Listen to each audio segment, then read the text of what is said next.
I'm Ray Vanderlaan, the author of The Path to the Cross.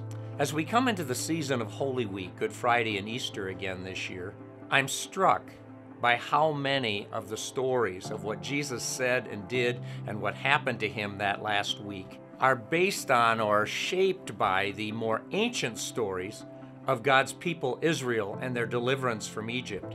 Those stories connect to Jesus in two ways. One, they form a paradigm, a plan, if you will. Jesus came into Jerusalem on Palm Sunday, on the day the Lamb was chosen. He had the Last Supper during the time of the Seder, the ancient meal that remembered that deliverance. He died on Passover during the time that the lambs were sacrificed, for he was the Lamb of God. He was raised on First Fruits, the festival of the spring harvest. There's another connection. For God brought his people to the mountain, took them to himself, established a system through which they could seek the forgiveness of their sins to be restored in relationship to him. And then he sent them out to be tested in the desert so that they were prepared to carry out this mission of putting him on display to a broken world.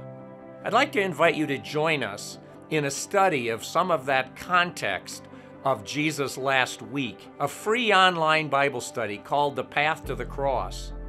It will begin on March 9 and go through April 12. We'll take you to some of those places. We'll travel to the Judah wilderness and meet a group called the Essenes who believed the Messiah would come at any moment and were out in the desert preparing themselves to be God's faithful people who could bear witness to him in their world. We'll take you to Machaerus, the fortress where likely John the Baptist was killed, and talk about a man who knew the Messiah had come, who identified him as the Lamb of God who takes away the sin of the world.